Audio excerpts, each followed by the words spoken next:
Oil prices falling. The price of front-month Brent crude futures have fallen to just $85 a barrel as of November 24th. This compares to in the near $130 peak that we saw in March.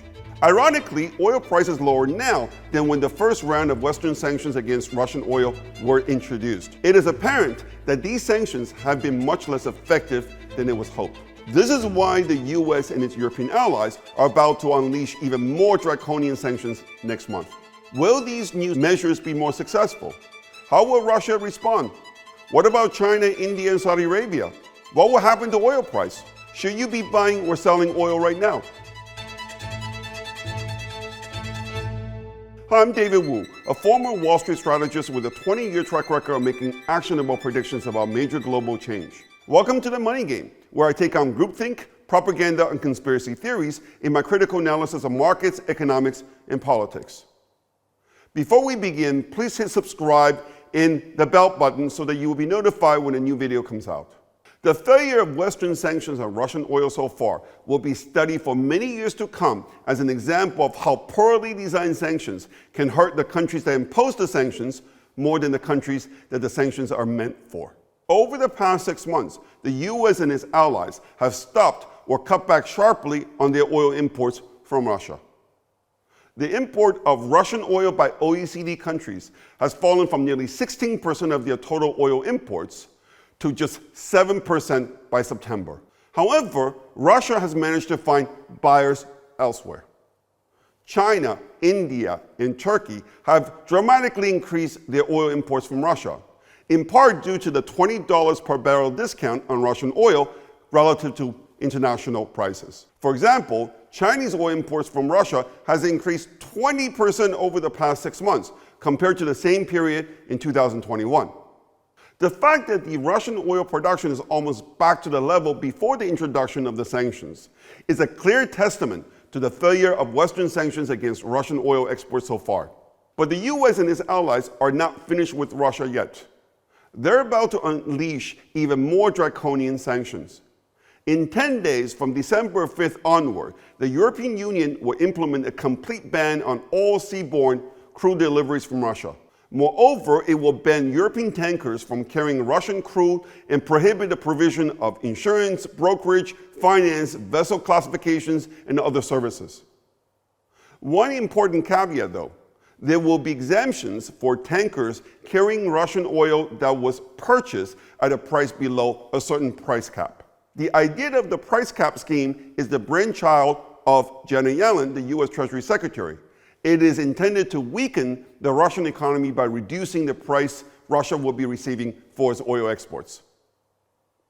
The West spent 6 months coming up with these new sanctions. Will they be more successful than the earlier sanctions?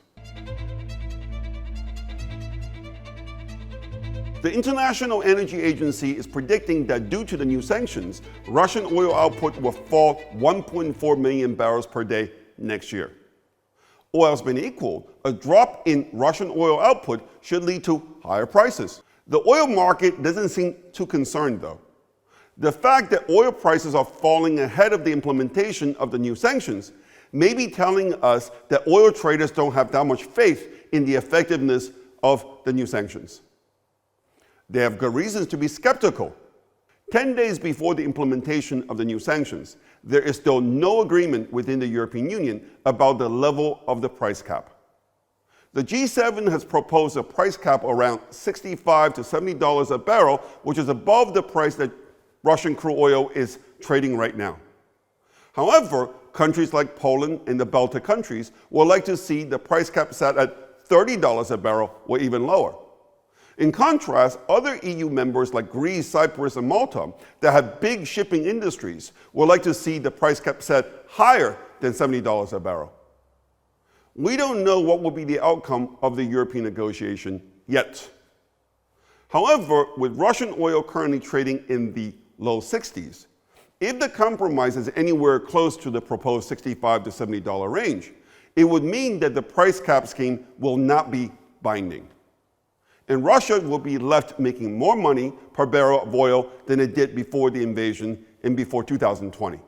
It is also possible that oil traders' nonchalance right now reflects the belief that other producers, like OPEC, will increase output to offset any decline in Russian production. OPEC output in September hit its highest level since 2020. The Wall Street Journal reported earlier this week that an output increase of 500,000 barrels per day was under discussion for the next meeting of OPEC and its allies, known as OPEC Plus, on December 4th. Skepticism about the effectiveness of sanctions, expectation of offsetting supply increases elsewhere, and recessionary concerns are why oil futures are in backwardation, meaning prices for delivery right now are higher than the prices for future deliveries. The market apparently believes that the current price in the mid-80s will be the cycle high and that prices will be gradually declining to just $80 a barrel in 12 months' time. Let's consider the facts. First, with oil price back at the low of late September, just before the OPEC production cut, it makes little sense that OPEC is going to rush into boosting output. If anything, OPEC might want to take additional actions to stem the recent price decline. It is reasonable to assume that OPEC would increase production only if oil price were to increase sharply as the result of the new sanctions. In that sense, the low 80s could be viewed as a lower bound for Brent crude price. According to the IMF, $80 a barrel is the fiscal break-even level for Saudi Arabia. The same is true about the potential further release of the U.S. Strategic Petroleum Reserve. With the halving of the reserve that's now at its lowest level since the early 1980s, it is unlikely that Washington will release more oil without a sharp jump in oil price. Meanwhile, Russia still needs to find buyers to replace the 1 million barrels per day that it has been exporting to the European Union by sea. In the short term, it may be difficult for China, India, and Turkey to buy even more Russian oil. Given Russia has already said that it will not sell to countries with price caps, this will just mean lower Russian oil exports and higher oil prices for everyone. More importantly, the impact of the price cap scheme on oil price will very likely be magnified if oil prices were to go up suddenly. Because in that scenario, Russia's ability to increase production to counter price increases will be constrained by the price cap scheme. This means that the volatility of oil price should be rising into the new sanctions, as opposed to falling, as has been the case lately. The bottom line, we should view $80 a barrel as the lower bound for Brent crude price, as opposed to the cycle high as being currently viewed by the oil market. The risk premium associated with the price cap scheme alone should mean that oil futures should not be in backwardation, but in contango, meaning prices of current delivery should be lower than future deliveries. In other words, the risk premium in the oil market is too low right now. What about a global recession? Undoubtedly, a global recession will be negative for oil price, as it will weigh on oil demand. While the bond market has priced in a recession in 2023, the timing for the start of the recession remains extremely unclear. Indeed, in the US, the Atlanta Fed's GDP now estimate for the Q4 GDP growth right now is at 4%. A rally in the Dow Transport Index should also be seen as supportive for oil price. More crucial for oil demand, however, is the economic outlook for China, the second largest oil consumer in the world.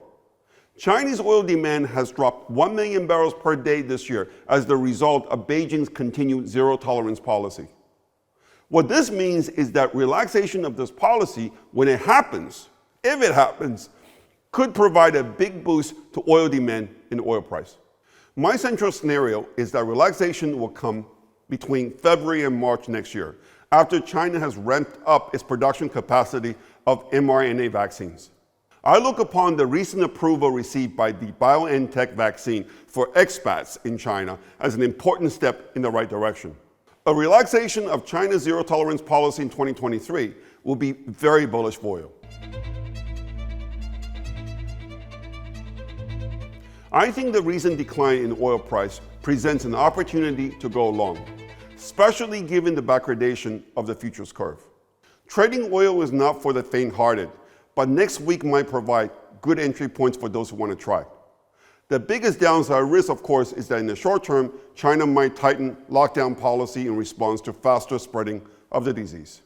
If you got something out of this program, please hit like and subscribe to my free YouTube channel if you want to learn more about my investment strategy. Come check us out at davidwuunbound.com. Thank you for listening.